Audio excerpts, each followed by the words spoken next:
I'm walking down the street. I do want to say to Doni and many of you in this room that over a very long career in this city, all of you have helped me and my colleagues tell the truth and to try to tell. I may not look like you and you me, but my head up. I'm from South Carolina, so I just... What does this event mean to you, Miss Peggy Moss? Oh, my heart. Happy 20th anniversary. My heart is about loving up on my sisters. Do you know what it feels like to have your sisters in the room? John. And that'll be different and unique. I'm gonna be the best me I can be by letting His glory shine through. I am beautiful, I am blessed, but not just what you see in the flesh. I'm free from people, free from myself. The doctor lived next door to the janitor, to the reverend, and the lawyer. We were together. Now we get so high and mighty that you create stress for your society because you don't like poor black folks either. That's a health problem. Get yourself together so I can stop being taking care of geriatric people and get back to pediatrics. I thank you, Doni, for all you've done. Let's keep doing it for all the more. Letting His glory shine through. That'll be you, that'll be me, that'll be different and unique. I'm gonna be the best me I can be by letting His glory shine through. And I dare you, I dare you, I dare you to be you.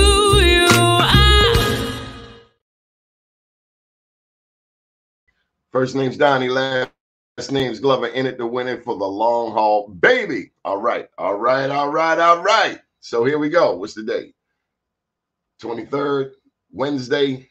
Schools are back in session. Coppin, Morgan, big ups to those students who are going back to school. Take advantage of this opportunity. It's a chance to get it right, chance to go back, learn something, despite all of the distractions that all of us are faced with. It's back to school time. My daddy would say, it's back to the salt mines, son. I'm back in school. Wanted you to know that Morgan has a program for people who have not completed their degrees. Mine would be working on a master's in journalism. But whatever your goal might be, I promise you that there are resources out there for you to go back to school. Let me tell you something else. As expensive as school can be, try.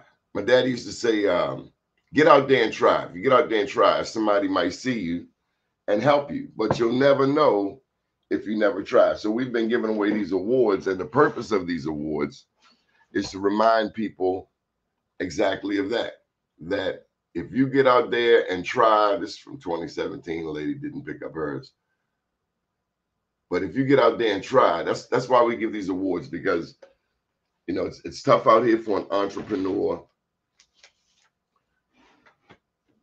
Sometimes you can't get support where you think you can. Boy, do I have some stories on that. You don't know where your support might come from. In 21 years, let me tell you, I done seen people come and go.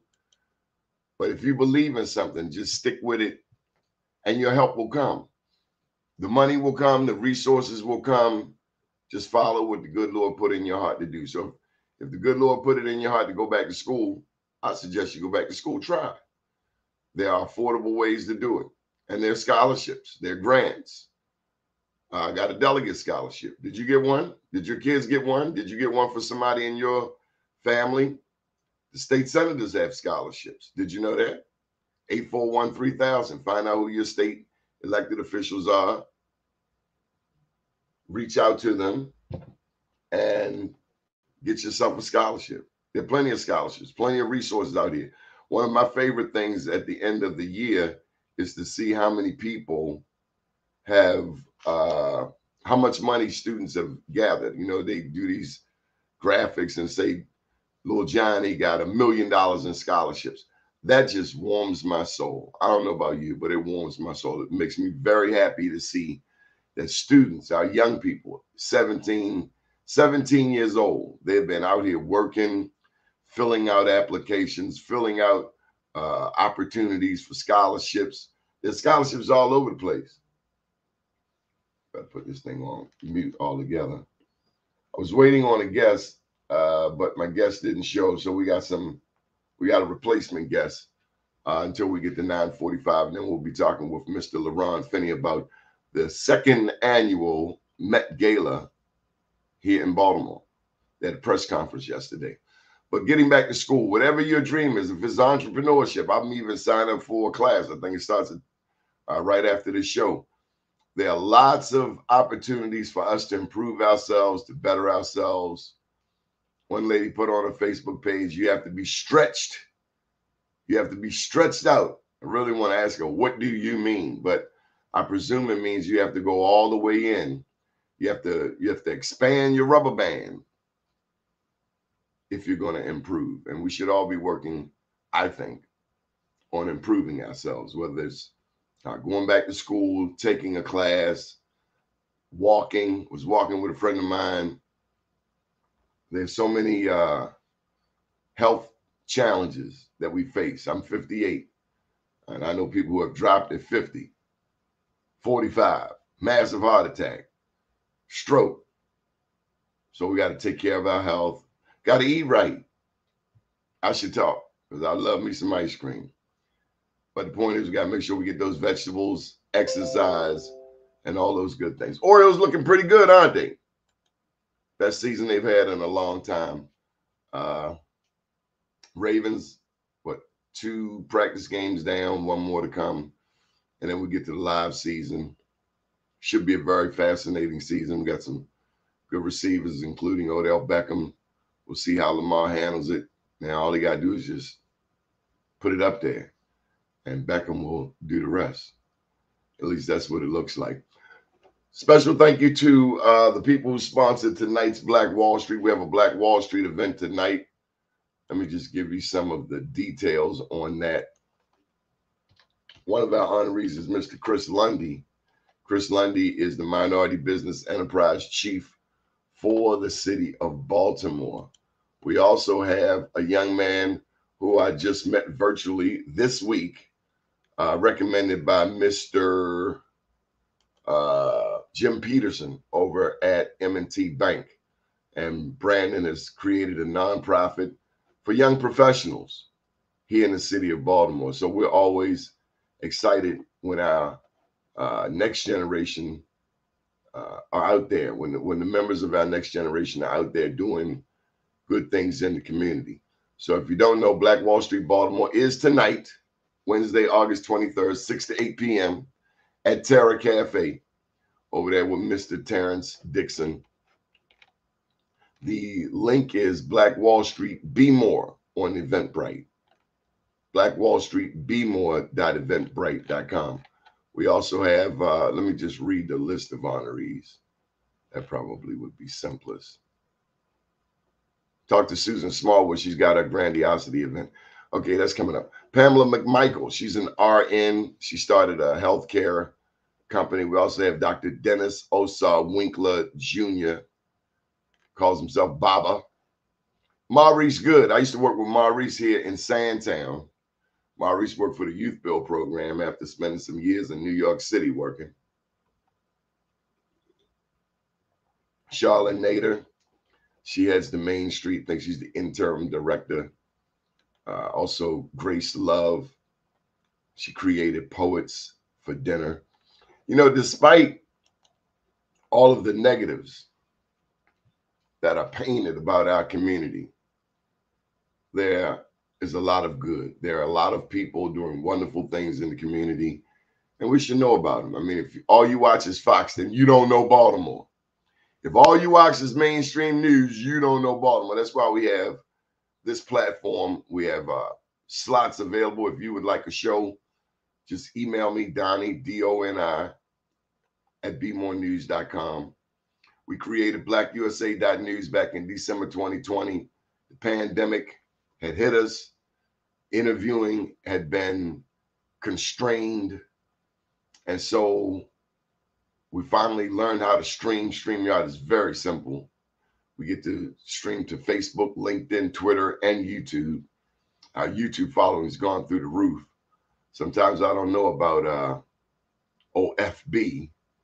FB gets a little funny. They like trying to throw a monkey wrench into your machine. But nonetheless, we keep it moving and keep growing. And we want you to be on this platform. If you have a show idea, reach out to us. Our general manager is Tasmia Gathers.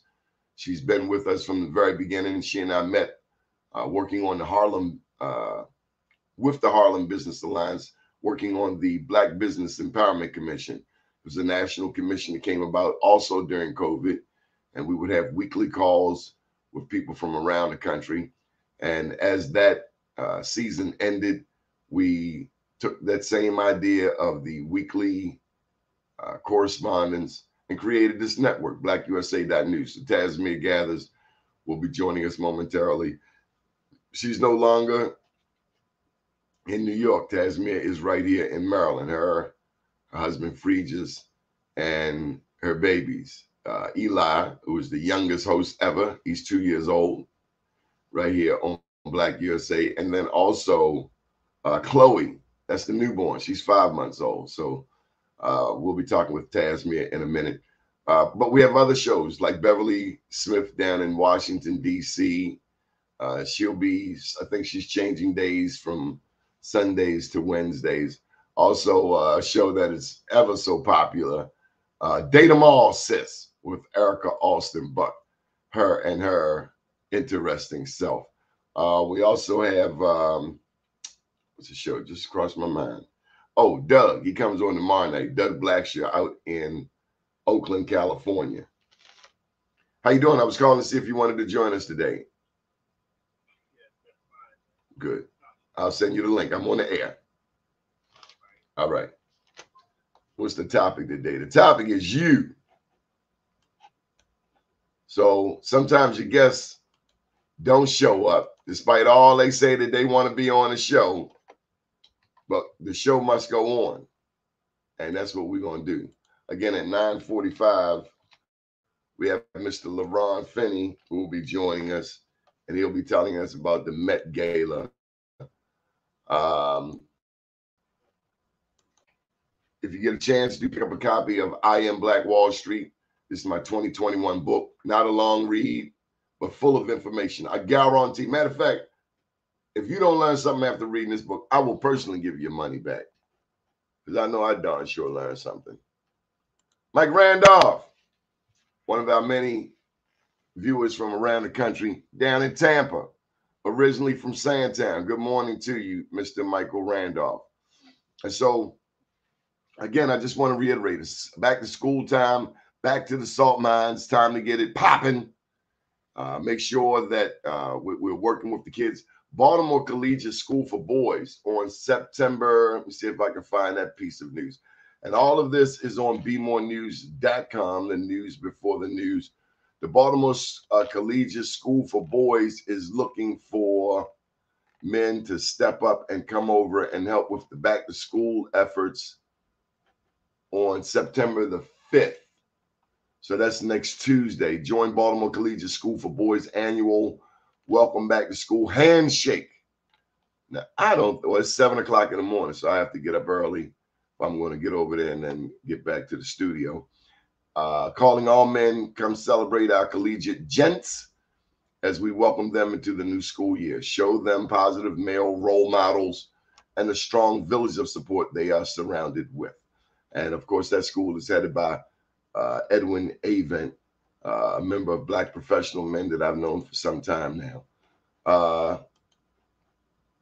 So again, if you want to be a part of this show, email me. If you want your own show, email me, Doni, D-O-N-I, at bmorenews.com. For those who don't know, we do these Black Wall Street Awards because we want to inspire entrepreneurship in our communities.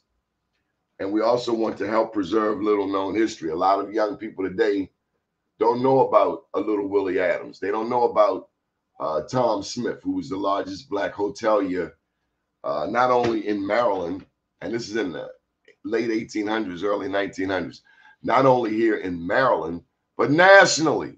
How many people knew, for instance, that Frederick Douglass headed a union right here in Baltimore? Isaac Myers, down at the bottom of Caroline Street, there's a museum, beautiful building. The Frederick Douglass Isaac Myers Maritime Park and Museum. And that building is in honor of these two men who founded a ship caulkers union. And that union laid the foundation for the National Black Labor Movement.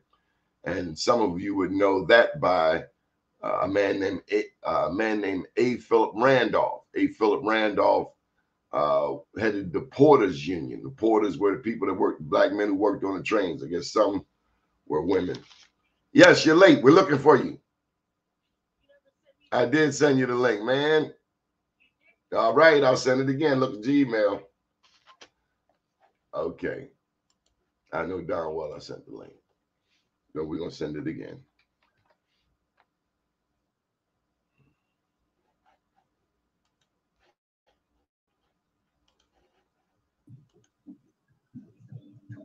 Tasmir, how you doing? I'm well. How are you, Doni? We swinging, man. We swinging. Tell them who you are, Taz. I'm Tasmir Gathers, the founder of the DM firm. That is a business boutique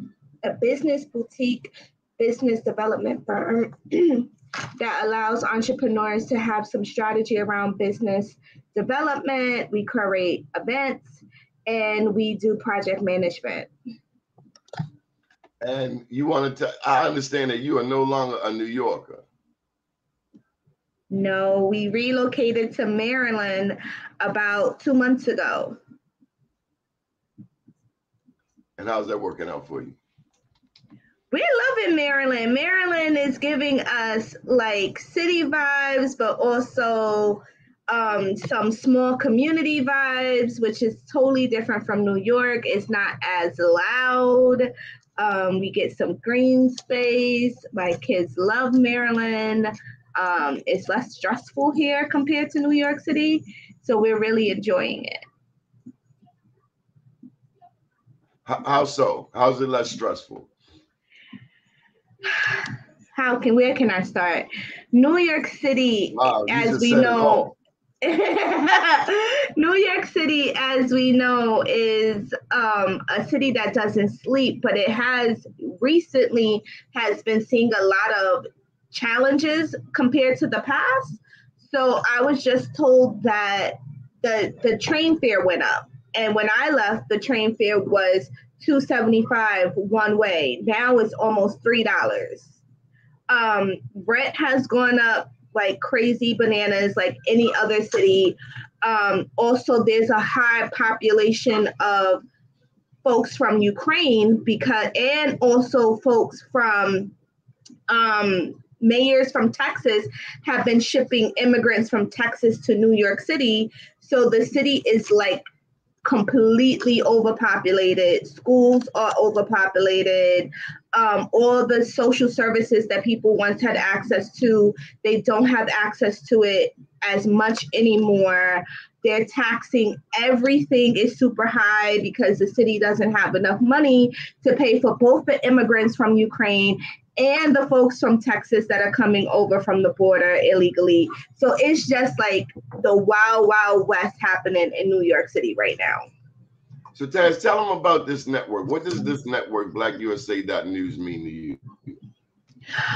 So this network is special in the sense that it galvanizes people from across the country and sometimes across the world to really showcase their own thoughts, because a lot of people are thinking things, they want to do things, they might not have the tools or the knowledge or the time to do it, but the network allows us all to work together, help each other out, learn from each other in a very low stakes situation, right? Like everybody can, has their own show. We can call other hosts from other shows to help us out if we're stuck on something, or we just, are having a rough period in our lives and we have other folks that we can reach out and talk to. You can also build relationships and work with other people. So I built some relationships with folks on the network and we do projects together, which means that we go after coins together. So it's really, really special. I don't know if there's any other network that builds that sort of team camaraderie around an activity. What's been your favorite show besides yours and mine? I like Quita and Chap show. I like the guy in LA. Great teammates. Yeah, the guy in LA, he's pretty cool. Doug's show, he's always like, and let me tell you something else. Doug's show is pretty cool. I also like Erica's show too, when she was talking about being single and dating, and then she changed up the whole topic. So I'm enjoying the show. And then she reverted back. I'm loving all. I thought we were going to get her. I thought she was going to get stable somewhere. But you see how the network is that like the shows really reflect your life. So as your life changes, oh, thank you, Michael. As the show changes, you get to change the topics of your show and you get to evolve. And I started my show when I just had Eli, and I started my show when Eli was 6 months. Now you guys are going to start seeing Zoe, who's 5 months. So the show really is a way to document your life and your changes and like what's going on and what new topics you become interested in and new people that you start to meet. So all the shows are like super, super unique, but I think they all follow our lives in a very authentic way. Tell them about your company, Taz. So the DM Firm is a business boutique development firm where we work with entrepreneurs from startup to VC, really on business strategy and business planning. And then we connect them to other resources in the network.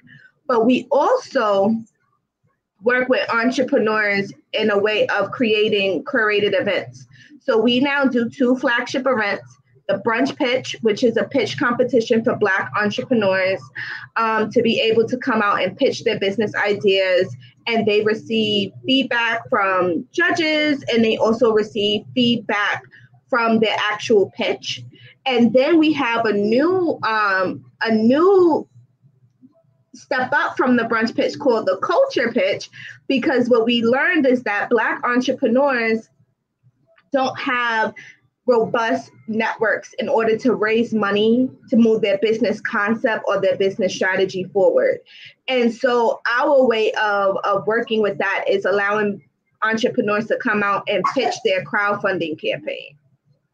And so they can raise money in real time to do what they need to do, either to start their business, to grow their business, to test something out.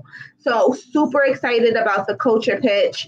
I stress the word Black a lot in my competitions because, we come from a place of wanting to be very inclusive, and there's nothing wrong with that. But sometimes when you're too inclusive, you distract from the people that you're really trying to serve. And so I say Black entrepreneurs instead of minority or people of color, because I'm working with Black entrepreneurs and trying to move them forward in a very meaningful way. And if I start adding on terms to just blanket the marketplace, I'm concerned that I will not have the focus that I want to have with these 2 initiatives in particular. At the end of the day, what is your ultimate goal for these businesses? My ultimate goal is for them to thrive the way that they want to. I know everybody doesn't want to be a $1 billion, $1 trillion business. I know everybody doesn't want to be a legacy business. Some people want to have seasonal businesses, and that's okay. Some people want to just do this and it's a hobby and they don't want to take it too seriously. That's also okay. But there are some people that want to use their business as a tool to create something phenomenal, and that's also okay. I want Black businesses to be able to operate in the ways that they want to operate without going through red tape and having unnecessary boundaries put in their places. You know what I mean? So I just want people to find what their thing is, do it well, reimagine who they are, what they want their business to be. And at whatever stage you want it to be at, I'm okay with that, because everybody doesn't want the same thing. Here's a question for you. When I see various initiatives, programs that talk about scaling one's business. I mean, on the internet, there are all kinds of people claiming they can help you grow your business, help you scale this program, this class. When you see these various things, what filter do you use to like, okay, this is worth checking out, this is not worth checking out, this person is legit, this is some BS? How do you look at it? Because I certainly want to grow. You want to grow. We want to expand. We want to be stronger, bigger, reach more people. But how do you temper that? What's your filter? So the thing is that these blanket terms in business means different things to different institutions that are doing it, right? So when you say scale to a VC person, they're talking about exit or a merger or acquisition, right? So they're like, okay, we're going to grow this thing super big. We're either going to offload it, right? We're going to have the exit and we're going to all make a whole lot of money. We want to merge with another business. So we're trying to make it appealing that another large business is going to want to buy us out, right? So that's they want to acquire the business, or we're going to merge these two concepts together and become one entity, right? So when you think about VC, that's what they're thinking about for scaling. For incubators, is really for those startup entrepreneurs. And it's not necessarily based on the year that you started your business, because some people have had their businesses for 20 years and they still are in a startup phase, right? They still are trying to work on some very basic principles to get their businesses into another segment of business development. And then you have accelerators, which are like, okay, you are past the startup phase. You have some proof of concept. You've been making some revenue. You have your audience together. You're not necessarily like trying to get things together. You're already together. You need some tools that if we give them to you, you can definitely go to the stratosphere, right? And then you have individual businesses, individual people that are running businesses. So let's just call them business service providers, right? And when you're looking at business service providers, you need to do a couple of things to evaluate these people. This is what I usually do. One, you look at their background with a grain of salt, because you're going to have people that say, I worked here, I worked there, I worked with this business, I worked with that business. What you really want to know is what they really did. Did they work as a team with 20 other consultants, right? And they just played a very small role, but they're taking credit for all the impact? Let me just throw this in there. There are a lot of people say they worked on Barack Obama's campaign. Next thing you know, they running for this, they running for that. It was like, what did you really do? Exactly. Or you trying to ride off of this cat's name. So you have to like look at that stuff with a grain of salt, right? Because you have no idea what role they really played, right? I met Obama's dog. That's one thing. That's one thing that you have to do. The other thing that you have to do is test them out, right? Like and do a consultation with them. See if they are just like regurgitating keywords and things that they see everybody else talking about, or are they really about this? And it's really easy to tell people who do this all the time and this is their thing and they do it well. I get kind of nervous when people tell me that they do everything. if I meet somebody and they tell me I'm a business developer, but I'm also a marketer, I'm also a brander, I'm also a PR person, that throws up red flags for me, because what do you do well? Like, you can know about all those buckets, but all those buckets have a different ecosystem attached to them. They have different people, places, and things, and different strategies. So if someone doesn't have like a clear, I do business planning, I do business financials, right? I do business taxes or something. I start to get real nervous when they start veering off into all these wraparound services that they're saying that they're doing, because 9 times out of 10, they're doing it, but they're not doing it well, or they're subcontracting and they're not telling you that they're subcontracting out to someone else. So now you don't even know the subcontractor. And so people don't want to tell you, like, hey, we have a bunch of consultants that we work with, that you get a chance to understand those consultants' backgrounds. You're just in like a catch-22 of paying for something and expecting these awesome results, but then you likely won't get them, right? So that's how I think about it. Let me see if we have Brittany here. Brittany, are you with us? You got to unmute your mic. Oh, how you sorry. Doing? Beautiful day, everyone. Tut here. How are you? Taz, she was speaking to you. Oh, hello. How are you doing? I'm doing well. Okay, so tell them who you are, Britt. And what do I call you? I'll call you Britt or Tut, because I'm thrown at this juncture. You know me personal because of Dottie, but everybody knows me out here as Tut, the underrated talent. And I love to hear this conversation, Tajmir, because I am a person that considers myself a Jill of all trades, but I do not full on tell people that I do everything. I'm straight and concise with, I'm a photographer, but there's certain variants that I can sway off to because I'm a creative. But Tut Takeover is a variant of different things, but I'm primarily a photographer focusing on artists and catering to the lyricism in our city and the culture of it. You see how I like how you said that, right? Because people have a clear understanding of what you do. There's other things that you could do, but you might not do them as well as what your main jam is. Yes. My absolutely. concern is that, like, some people just put everything in a pot. Like, I do all these things 100%.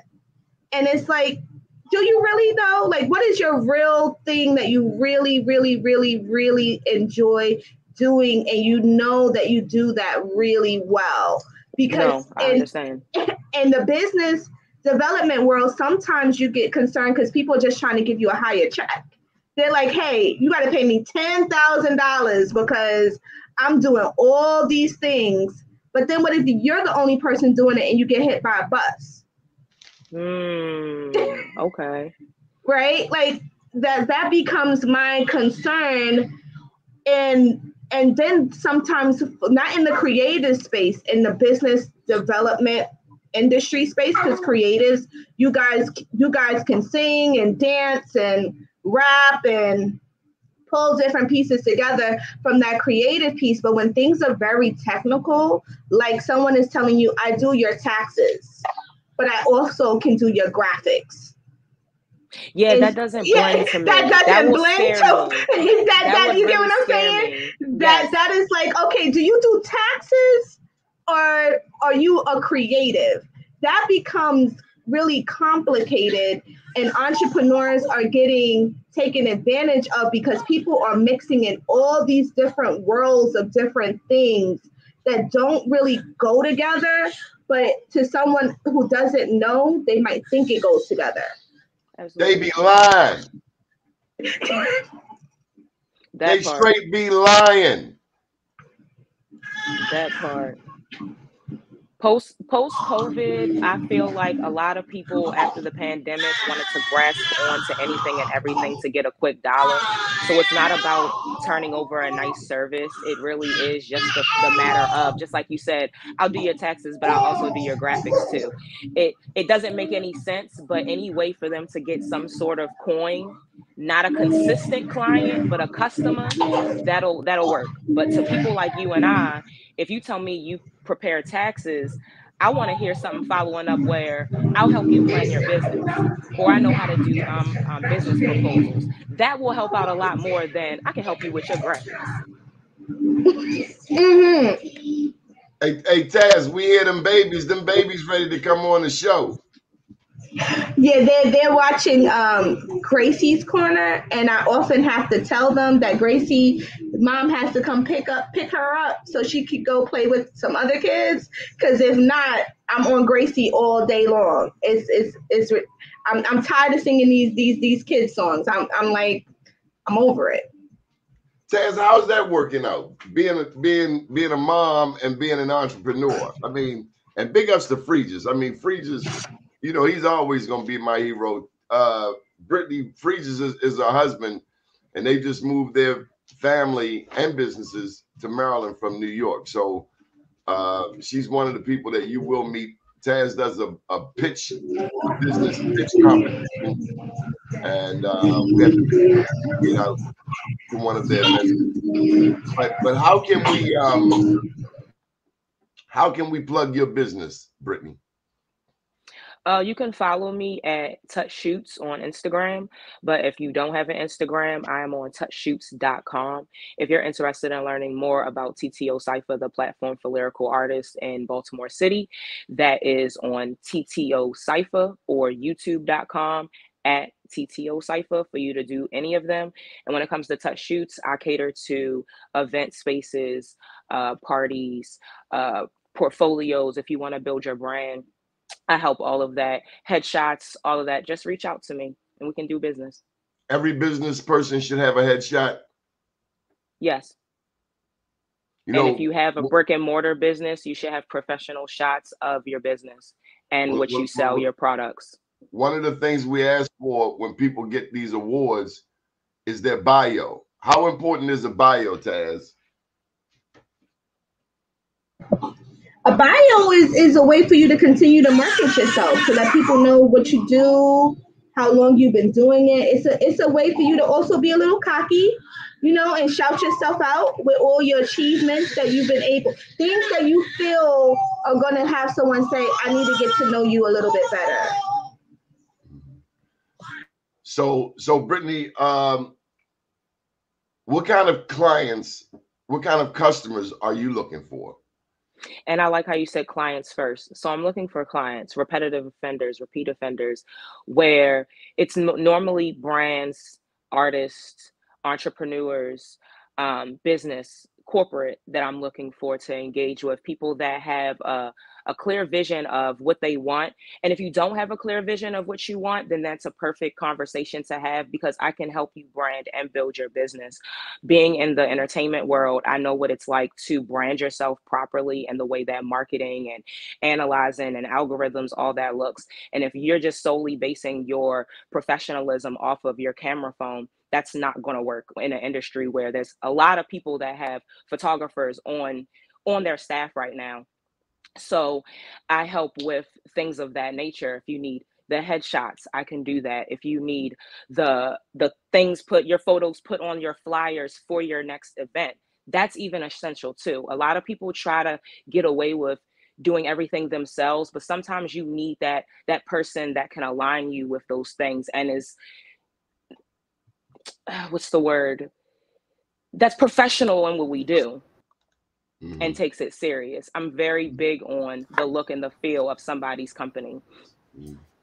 So we've just been joined by Terrence Dixon, and for the next couple of minutes, we're going to have a general discussion.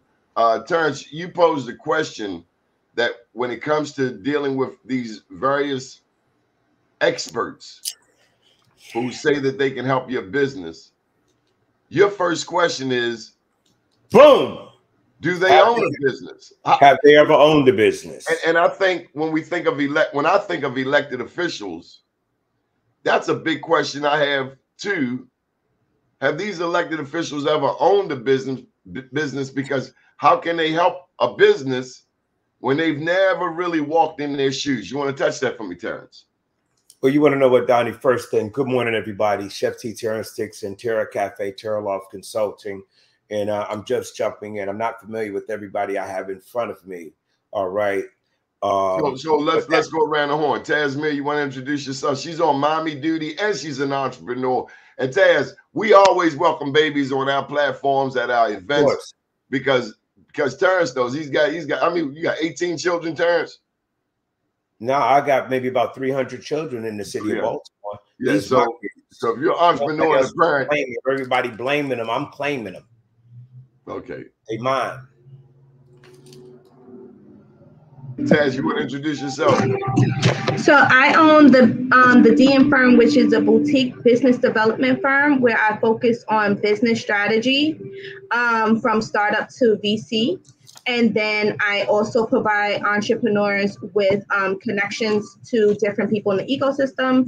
I do curated events. Two of my curated events is the Brunch Pitch and the Culture Pitch, both geared at Black entrepreneurs. The Brunch Pitch allows entrepreneurs to come and pitch their business for a suite of business technical assistance, and they pitch in front of judges and they get initial feedback. The Culture Pitch is a competition for entrepreneurs to pitch their crowdfunding campaigns. As we know, entrepreneurs don't have a robust network in order to raise funds as other groups do for seed funding. So we're going to serve as the first round friends, family, and investor. And she'll be bringing a brunch pitch, possibly, Terrence, to your restaurant, Terra Cafe. All right. And I'm throwing a question right back at her. What business did you open before you started doing consulting? So I didn't have a business before I did consulting, but I worked with entrepreneurs in the nonprofit space. So I was providing business technical support to entrepreneurs before I opened my own business. I worked at a bid and also ran my business before I quit my job and have been running my business for 6 years. And you know, one of the most fascinating stories you ever told me, Taz, was that day your compadre made you sign that letter. Which letter? Remind me, I still have mommy brain. That I'm not working this damn job no more. So I was working a job. I was running programming on 125th Street in Harlem. And I was also running my business at the same time because I didn't know if I could be a full-time entrepreneur. Maybe this was just going to be a side hustle that I had. And so my boss was getting on my nerves, and my best friend had told me, like, hey, let's resign from this job because you've been doing impact with people for 4 years. Like, you know what you're doing. You've had some challenges. You've had to figure things out. You've made some mistakes, but you survived. You have a network. You're always learning, and other people are out here doing it, and they have no idea what they're doing, and you keep having to fix things. And so she helped me write my resignation letter, and I submitted it about 2 months later. Boom. Okay, Brittany, tell them who you are. Tut. Beautiful day. I met you at the birthday of Be More News, but it's okay. I am Tut, the photographer / Smile, Terrence. You up here scaring people like you waking up. No, he's analyzing. He want to know. He want to know what we bring. You met me, sister, so you know how I roll. Exactly. You know how I hit. Don't give me that hocus pocus. You better smile. You come on CNN, they be smiling. I'm all bubbly, yeah, but you know what? CNN don't get you there all the time. I'm all bubbly inside. You just don't see it. No, we don't. You gotta earn it. No, you better. Go ahead, keep talking to me, Queen. I know that you took those pictures, and you need to send me a couple of them ones because I had my joint done. It was good. Okay. Send an invoice when you send. See, I'm talking about Donnie. See that's the one thing that I always say is this. Guess what? We go throughout, and everybody talks about getting the bag, right? Yes. Everybody wants to create this utopia where you get the bag, and what I share with cats and entrepreneurs that are starting out, if you focus on the money, you lost before you got started. Yeah. If you focus on the money, you lost before you got started. One of the key things that we actually have challenge with is that we really don't get that bottom line structure right. And a lot of times, in my opinion, and not even my opinion, but you know, reality speaks for itself, that if you do not get it right, it don't go right. All right. Doni mentioned something that we are actually right now are in the state in Baltimore that I'm calling code red. Okay. Because you got a lot of people that are very smart people. They're very beautiful people.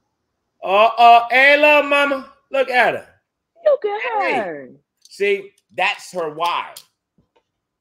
That's her why. That's why she does what she do for that beautiful little queen. But what happens is that we get into a place of where we're accepting people that really haven't done it, and now they're trying to tell you how to do it. Okay. See, hey, Terrence, I got to jump in for a second. We have some breaking news. Do you know what's happening this weekend? We have LaRon Finney of the Finn Group. And let me just say, LaRon, you know I have no problem saying it publicly. What's this, 21 years? I think you've been in business maybe 23 years? 23. And way back when I got started, LaRon was already doing it. And a promise I made to myself was, don't try to be like LaRon. Take something from his playbook. And he was doing these wonderful events. What was the business thing? The Black Entrepreneurs. What was the name of it? Black Business Summit? Yeah, African American Business Summit. Oh, my God. I met my first web designer. This cat, he has taught me some things. One thing he taught me, that you want to support your own people, but at the end of the day, you want the best person to do the job. And sometimes they won't be black. And I fought him. I fought him tooth and nail. It was a knockdown, drag out fight. I was like, black, black, black. He's like, man, good, good, good. There you go. And another piece of encouragement, I remember I had a hoopty, and he was like, it's getting you from A to B, ain't it? You don't even remember that, do you, LaRon? I remember everything, Doni. He said it'll get you from A to B, so be grateful. Come on, what you got this weekend, LaRon Finney? All right, well, actually, I see my brother Terrence is on the line. So this Saturday, man, we're proud to have the Baltimore Met Gala. This is the second year for this event. And what it's going to do, Doni, it's going to bring the best of Baltimore. We have 10 designers and 140 models participating in the fashion experience. We have 10 culinary artists, including Terrence and Terra Cafe, who will provide amazing offerings to our guests. And then we're featuring 5 of the top artists, not just here in Baltimore, but from around the country, with Ernest Shaw, Cole Peace, Scott Tucker, Ainsley Burroughs, and Art by Chooks. These are visual artists? These are visual artists? These are visual artists, yes. So what you're going to get, man, when you walk into this amazing new space, which is called the M&T Bank Exchange, next to the Hippodrome Theater, is a sensory engagement. You're going to have a fashion experience of 140 models walking the runway. You're going to have Terrence and 9 other culinary artists displaying and providing great food and treats. And then you're going to walk into the space, and we have over 50 pieces of art that will be inserted into the venue to give you a whole art experience. And then we got great music, great people.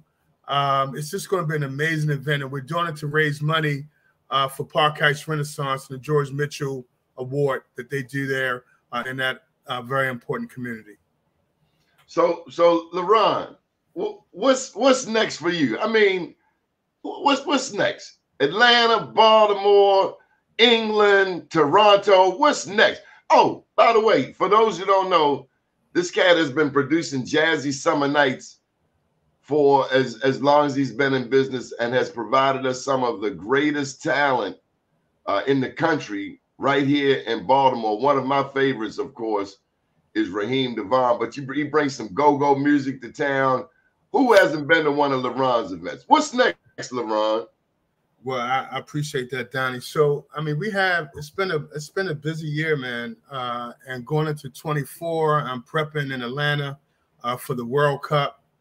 And then in Baltimore locally, man, we have CIAA, which is in February. We've created this activation called Center Court, where we take over the old Barnes & Noble location at the Inner Harbor. Then in May, we have the 149th Preakness. We create an activation there called Afro Preak, which really puts our culture right in the middle of that race and that activation. And then, of course, we have Jazzy Summer Nights next summer. And then the Met Gala will be at the end of next summer. So it's a continuum of really highlighting our culture, putting our folks at the forefront, but it's always expectation of excellence. And we're going to do it in the best spaces with the best partners. And it's really about collaboration. I'm just fortunate to be able to guide a bunch of talented people, man. We have over 300 people working on this event Saturday to produce this. So I'm honored and proud and humbled that they trust me to put this forward. And while we have Terrence on the line, for him to jump in 10 toes down, I want to say thank you publicly to Terrence and his team. Thank you so much, brother. You know, one of the great things is this, that, you know, Donnie, I've been on hiatus for a little while. Everybody knows I've been, you know, laying low, all right, keep my head down. But there was a reason when I was reached out, Finney and Barbara Chase reached out to me, and Ezekiel reached out, and they said they wanted me to participate in it. You know, they've done this for quite a few years right now with CIAA, and really bringing, you know, that flavor of Baltimore, all right, that Black flavor, because you can't have a Black event and don't have us present. You know, so I'm very excited now that he's actually reaching out further than just downtown. You feel me? That he's really giving access to people from out of town to get all of Baltimore, to experience all of Baltimore. Because in reality, if you just stay downtown, guess what? You went to Disney. Because I can do Cheesecake Factory in Atlanta. I can do Ruth Chris in Miami. Okay, but guess what? You can't do a Terra Cafe. You can't do a Noir. You feel me?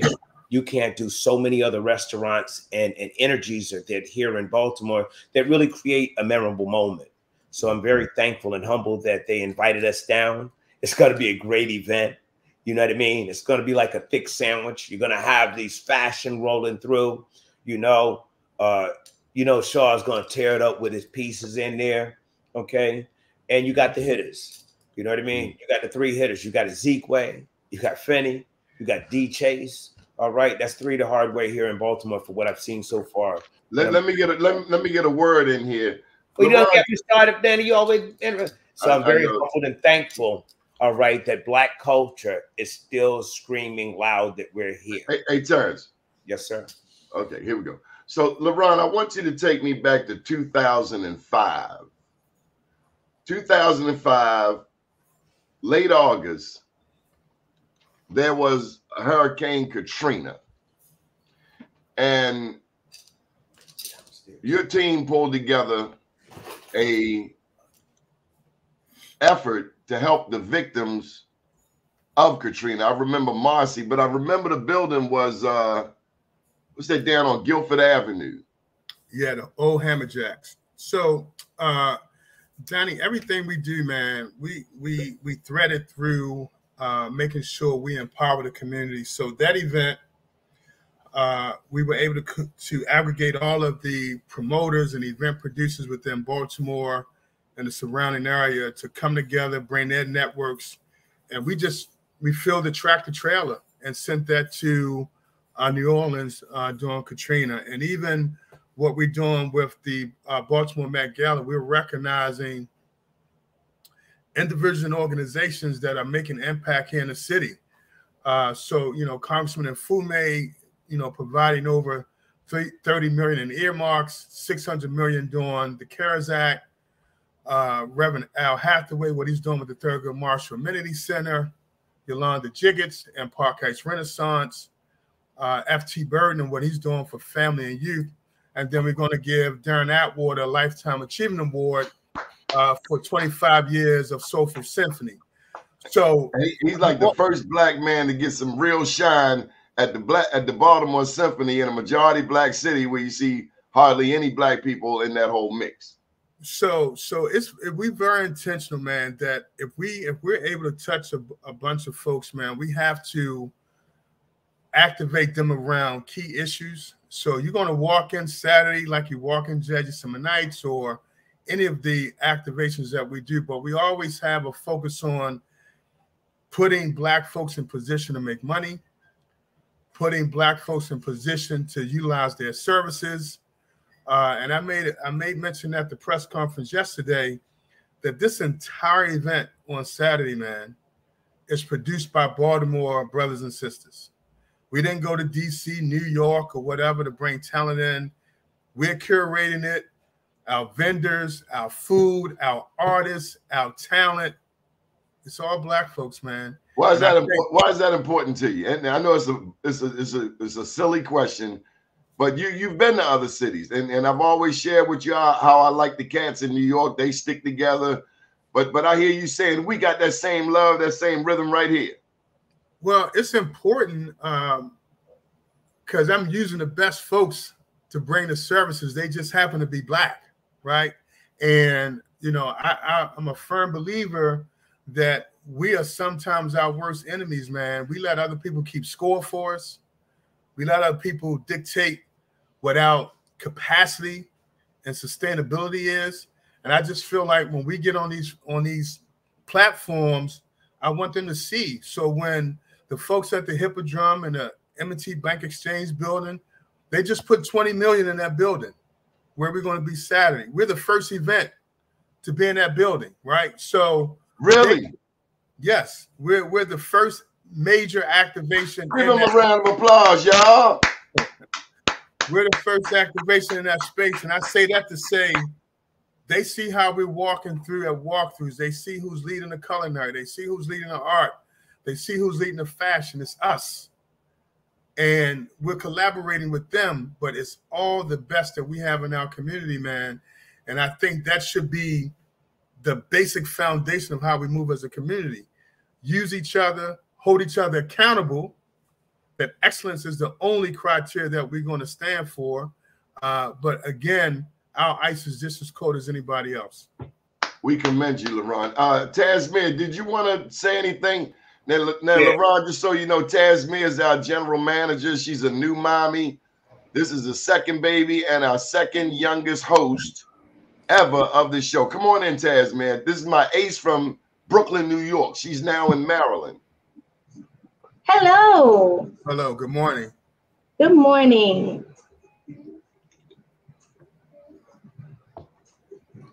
Donnie, what did you have? Did you want me to say something in particular? Hey, yeah, I wanted you to, you know, say hello to LaRon and any thoughts on what he said thus far.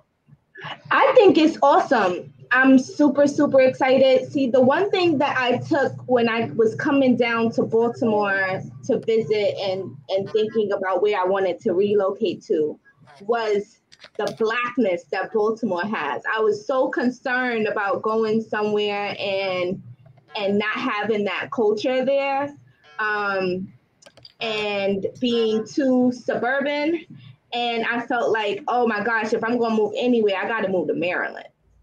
And I was very hard about that. We thought about a lot of different places, but I love these events and these activations and how you call them activations and collaborating with other people in your community. Because in New York City, we have a lot going on, but it's very cutthroat, and you find that people don't really want to collaborate in a meaningful way. Okay, good deal. Let me get Tut, you're a photographer. Any thoughts? Unmute yourself. Any thoughts on this event? Will you be coming through? She's got a camera. She's got a whole photography business, LaRon. Introduce yourself, Tut. What's up? This is Tut. Beautiful day to everyone. Hello, Mr. Finney. I've been to Jazzy Summer Nights, not to sound like a stan, but I've been to Jazzy Summer Nights numerous times. I love it. I hold space for events and to capture the best of the best. I love to capture events that cater to artists because as an artist first, I know what it's like to need great photography to really pitch for somebody to come out to the show. Having photography is best when it comes to branding and publishing. So that's something that I love to cater to and engage with. And thank you, Doni, for having me in a space like this to network with the upper echelon of Baltimore City. Well, he's brought the best. LeRon, let me just transition one more thing. One of the greatest AFRAMs. He's done the talent. If they don't have LeRon doing the talent for AFRAM, to me, it ain't even no damn AFRAM. They can go get some. Hey, I'm gonna say it. You've done the best. But 3 artists I remember in particular. I already mentioned Raheem. Tina Marie. Tina Marie did one of her final performances here in Baltimore, and you were responsible. But I gotta tell you, the baddest entertainer I've ever seen by way of LeRon Finney, I would say, was LL Cool J. Yeah, we just went to see him at the 50-year hip hop event at CFG Arena, and I was telling folks that concert with LL, and I think I had either Erykah Badu or India.Arie on that set as well. That was one of the best weekends, man. We had him, we had India, Erykah, Frankie Beverly and Maze, Ashford and Simpson. It was just, and then that second stage we had with Fertile Ground and Chuck Brown, and so yeah, they were good times, man. But you know, it's someone else's time to take that torch. I just want, you know, if there's anything that's representing our community, that we hold it and continue to push it in a high light and at a high standard. So that's all I ask for whomever's taking over the AFRAM Festival now. Okay, well, thank you for joining us. I did want to tell you that they got to get those Caribbean restaurants around Park Heights involved. They got to make money. Them people hold it down all throughout the year, and if we can get them more a part of it, you know, all of them thousands and tens of thousands of people come through there. Half of them drunk, but you know, when they're walking through the streets after the event. But tell them to support those restaurants up there. Hey, well, I would say this, and I'll leave on this note because I do have a hard stop. But in the Afro Pre-10, we did utilize Blue Caribbean as the official caterer for the event.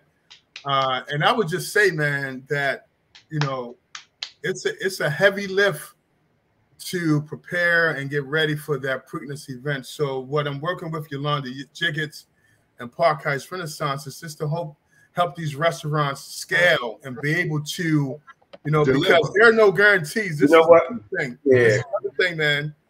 When they're given an opportunity, there are no guarantees. So if I have someone and they pay a fee to come to Jersey Summer Nights, they prepare food, and they don't do well, you can't blame me. I can only provide the opportunity, right? And I think we got to find a good middle ground where we can have the businesses ready and have them have realistic expectations of what they should do.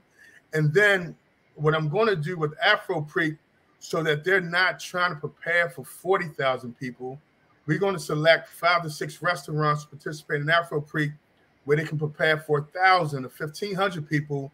And then that's within our culture, within our community.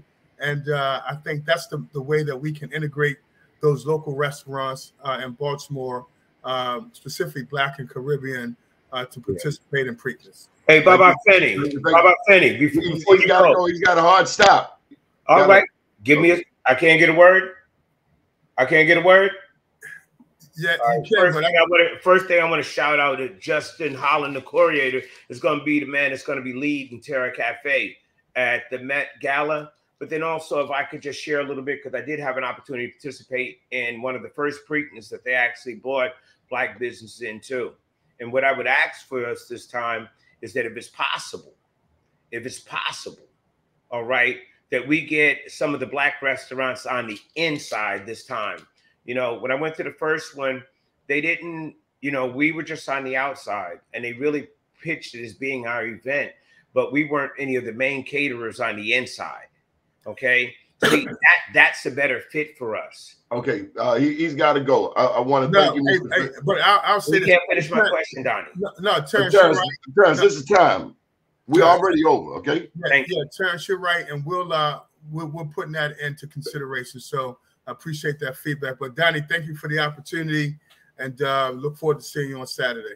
Yes, sir. I'll be there. Terrence, you drive a hard bargain. What's going on with you? Nah, when we're here to discuss issues about community, we got to make time for us. Anything with more than one head is a freak, though, you know? Huh?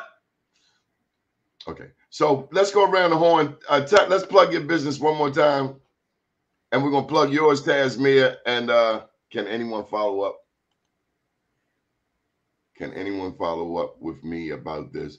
Email me, Deandra, or you can call me, Doni, D-O-N-I, at bmorenews.com. Or you can call me directly, 443-858-2684. 443-858-2684. Come on, Ted, put a plug in. You got to get out of here. At Touch Shoots on Instagram or touchshoots.com. Okay. Tasmania, you going to put a final plug in? Oh, look at Chloe. Look at the baby. Hi, Chloe. Hi, princess. The DM Firm on Instagram and YouTube and also LinkedIn. We know who is running the Big Brother. Okay, Terrence, it's all yours. Thank you, Terrence. All right, and peace, family. Chef T. Terrence Dixon. You can, the best way with the conversation we're having today is terraloftconsulting.com. All right, sign on to the website. We have a free business analysis. Also, what you see, what I got on my chest right here, I got the Root Store. This is the roots of our community and taking it back to creating our own ecosystems. One of the things that you definitely can get with me is, guess what? I've been in the game a long time. I've been on this corner for 25 years. All right. The cafe's been around for about 15 years. Okay. And we've created awesomeness throughout Baltimore. Has Baltimore been supportive of you, Terrence? Huh? Has Baltimore been supportive of you? You know what, Doni? My community. I know that you are ticked.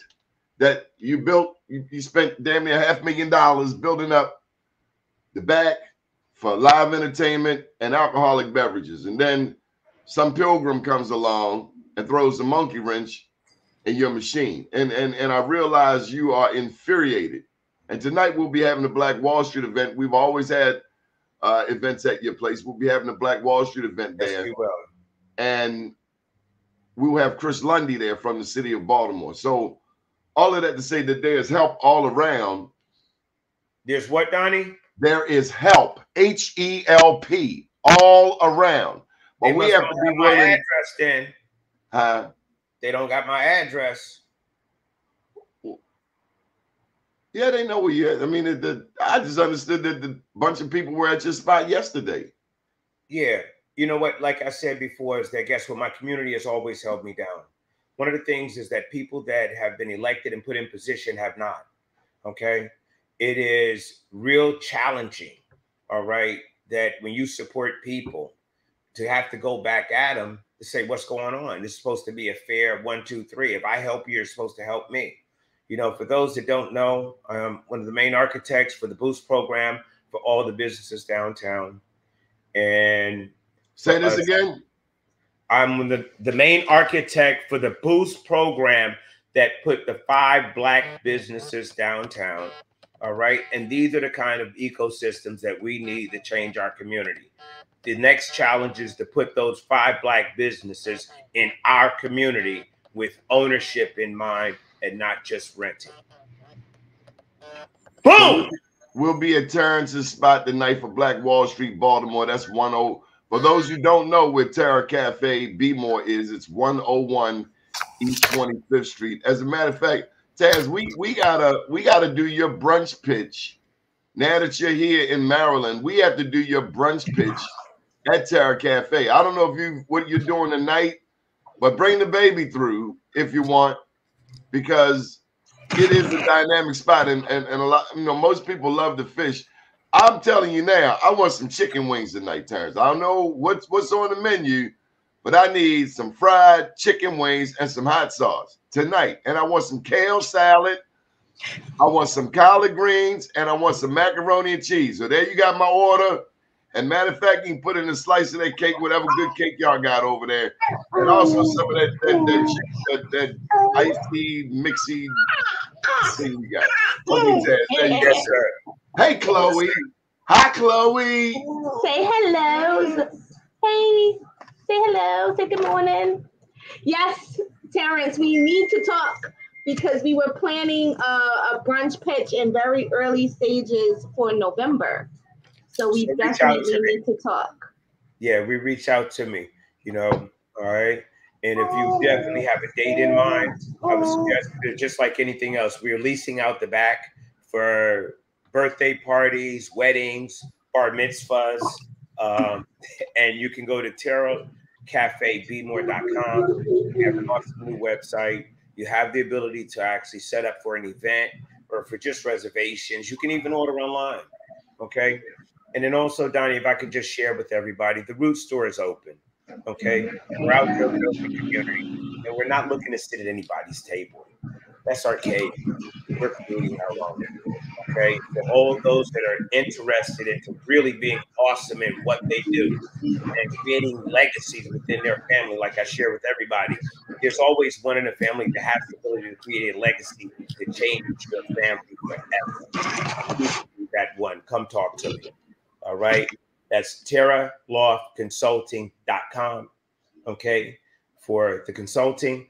And also, if you want to stop by and put your head in the Root store at 2441. We got this lady, Deandra. She got a billion questions. Deandra, I just put the link in the chat because you got like 30 questions. I ain't going to be able to answer them all, but you can click that link. Let me hit one. Get one, Donnie. Okay. Yes, I have a business in Baltimore. I would love to work with this. Licensed there at the business office. I have a few properties there also, and I tried to establish a biz in a renovated hotel on North Gay Street, but we lost it. I mean, she's got a lot of things to say, and I figured she might want to come on in, so I put the link over there. But long story short, Terrence, you take care of this young lady right here. You heard me? Jasmine, I want you, Terrence, to have her. Is that music in the background? That's Gracie's corner that you're hearing that's keeping Elijah occupied. So I keep putting myself on mute. Oh, okay. I thought that was Terrence. I know you're coming for me, baby, but that's why I love you. See, I'm always ready. In Baltimore, you bet not get ready. You better be ready. This has been an interesting show, and we have gone over. Taz, thank you for all of your support over the years. Thank you for making sure this network keeps shining. Look at Chloe. Oh, my God, the African princess. Thank you, Donnie. Thank everybody for listening today. I definitely hope to see a lot of people. Also, let me share one thing, Donnie, is that we're having these community meetings on Tuesday. You always say that. That'll be like 3, 4, 5 things. You ain't slick, Terrence. My part Jamaican and thing. You know, we got like about 13 jobs now. All right. We are doing something different. All right. We're not going to wait until election. You know, people have these stale comments. Oh, we'll get them at election. Guess what? Baltimore is in the sight of code red. We need it now. Okay. All right. So we're having these community meetings at Tuesday. And this was called by the elders. This was called by the seniors in action. Okay. And if you don't listen to the seniors, something wrong. So we had a great meeting yesterday. Quite a few people in the community came out. But guess what, Donnie, I was missing? Donnie, guess what I was missing, man? I didn't have one politician in the house, son. So how can you have a community meeting about black business, about black? I didn't know about it. And don't have it. Hold up. I didn't know about it. I get all of these phone calls afterwards from people on your team. So what is happening Tuesday? Because there's a bunch of misinformation. I'm going to clarify it because you did call me and shared that I needed to be more precise and intentional. What's going on is that at this point in time in Baltimore City, it is code red. We cannot continue to see the downtown and other areas being developed, and our kids are left with less than development in their community, less than in their schools. Okay. And we keep pointing at our kids. When they vandalized my building, I wasn't angry with them. I'm angry with us that we have failed because that is a representation of our report card of community. Okay. So I want those kids. People like, yo, where they at? I'm going to go get them. Yeah, go get them and bring them here. And let's find out what we can do to make them awesome. Let's find out why our 15, 16, 18, 19 years old on a Monday night at 11 o'clock kicking in storefront windows. And they did 5 of them, Blunt. They did 5 of them, Donnie. 5. I haven't seen our council person yet. I have not heard from the mayor's office. But guess what, Donnie? If who is the council person for that? The council person is Robert Stokes. I ain't seen him in a year or better. Okay. Did you call him? Canton. Did you call him? Did you call him? You know I call him, brother. But guess what? If you're on post, why do I got to call you and tell you somebody breaking in if you're on post? That because we also understand that there was elected. Okay. There was also some vandalism done down on Washington Boulevard. I understand that an establishment named Swirl got hit with some vandalism. Swell. Yeah. That they got hit with some vandalism as well as maybe 3 or 4 others. So it's 25th. Do you understand what you just said? Help me out. You just said that. Well, I'm sure you're gonna make sure I do. That our business are being attacked, and guess what? Everybody's looking real slick on the screen, baby. They're looking real slick in the newspaper, but all these businesses are downtown, and in our community, they're real trashy. All right, they're really disrespectful. Okay, because when the election season is coming up, and they're going to be right back on us. Okay. But the one thing is this, that we've gotten into a point where we have a small memory. We only remember this thing for a minute and then we let it go. Okay. We can't wait until the election. Our seniors are scared to go outside. Our kids are confused and don't know what to do. All right. What is the next step for Baltimore? Like I said, they're looking real good on this screen. They're bringing a lot of people from out of town saying they're doing great things, but they're not doing great things in our community. And they're doing great things with Black money, but not in the Black community. All right. Boom. So you were going to give us some specifics about Tuesday. What time and where? 10 o'clock on Tuesday morning. All right. We're asking folks to come out. Is this a press conference? The address is. Is this a press conference? Well, you know what? We're past that. But if you want to do a press conference, I would love to have a press conference with you, because right now what we're doing is we're putting together an agenda of what we need to do in our community. All right. And guess what? At one point in time, Donnie, do you remember back in the day when a politician didn't do right? What did you do? You showed up at his house because he lived in the neighborhood. All right. It was part of like the prereq. You know what I mean? But now that people are so slick, they live in the county and they got a little spot. They got a little apartment in the city.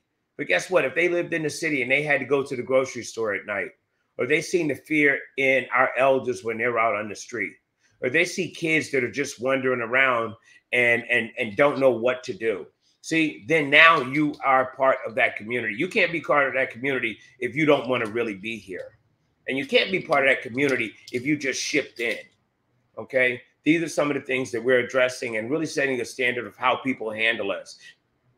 Guess what? They might not be able to solve all the problems, but you got to at least show up. You got to at least show up, because if it was Canton, guess what? They show up. If it was Federal Hill, they show up. Okay? It's time. You got to show up or you got to shut up. They can't keep saying they're doing great for us and they're not. All right? And we're going to have that conversation about Harbor Bank that has a ton of money that could be leveraged that would create and change the narrative of public safety in Baltimore City. When you give people home ownership, all right, they handle it different. Okay. And that's one of the biggest challenges in the city. You can't keep building one side and don't feed the other, baby. It creates chaos. And if I wasn't too crazy, I would feel like it was almost intentional. It's almost intentional if they want to run the Black people out of Baltimore City.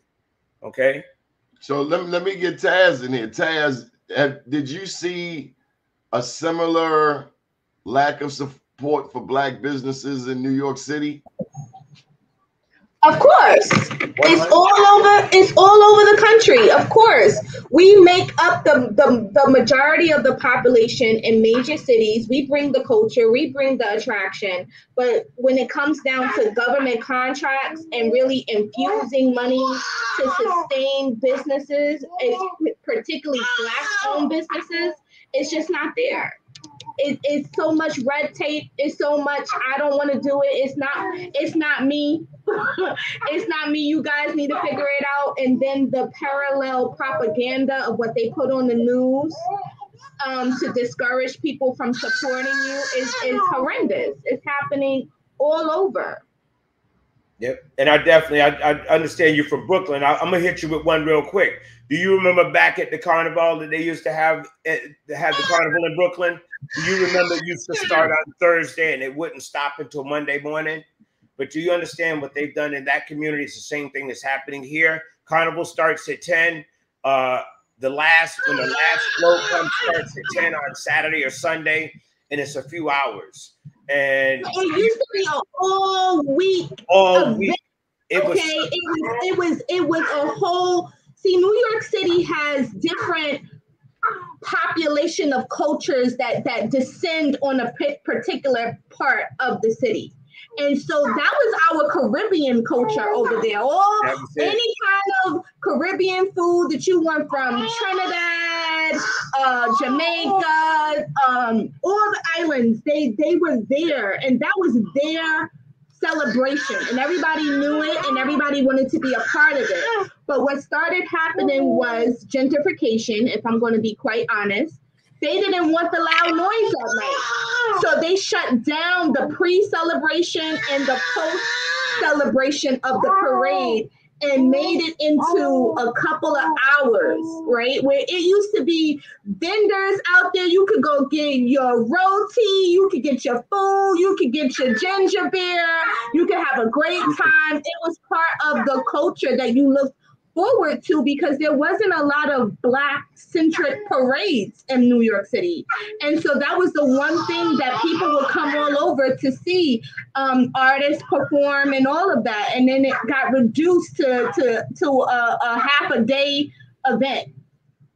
And you want to know what one of the key things is? A lot of people look at it that it was economic because at that point in time, understand that people planned for that for 6 months. The money and the revenues that would be made from that whole week. Would hold them down for a year? Huh? It would last them for a good 6 months. But also, guess what it was, Donnie? It was part of public safety. Because you get an opportunity to meet people, you get an opportunity to savor the culture. That means that, guess what? Now you're not having someone telling you a distorted view of what they think of the people. They get a chance to see the food, the culture, the love. So guess what? When you see that about a person, how could you have not a great feeling about them or a respect about them? You feel me? That is the key. It was bigger than the bread. Like I said, if you chase the bread all the time, you lost. The value of culture and introducing people to it, guess what? It's all of it. That's the problem here in Baltimore City, that they isolate Blacks so far from being within the whole segment of the development of Baltimore City that people are scared of our kids. Our kids are just like their kids. Let me take it a step further. The people that moved there wanted to be there because of the culture, but then didn't want the culture when they had to live with it all day. That's it. They want to dial you down when they want it, and then when they don't want it, they dial you back, and they dial you down. And you've seen that consistently within Baltimore City with over the last few years of the Black major events of how they get pushed around, slapped around, and it's crazy. I mean, this is, at some point in time, somebody has to say something. And the old adage, we're going to get them at election, that don't work no more. Because guess what? Some of my seniors might not make it. Some of my youth might not make it. Okay? All right? So that is the part that we're bringing together with this community meeting on Monday, on Mondays at 10 o'clock. You said Tuesday, brother, Tuesday. At Tuesday at 10 o'clock. I'm thinking of Merville. Tuesday at 10 o'clock. Every Tuesday at 10 o'clock. We're having these. And Donnie, here's the one thing. Okay. We're not just having a meeting. We're having classes. One of the things that's going to be on the next meeting is that we're going to talk about home ownership. That's what we're doing.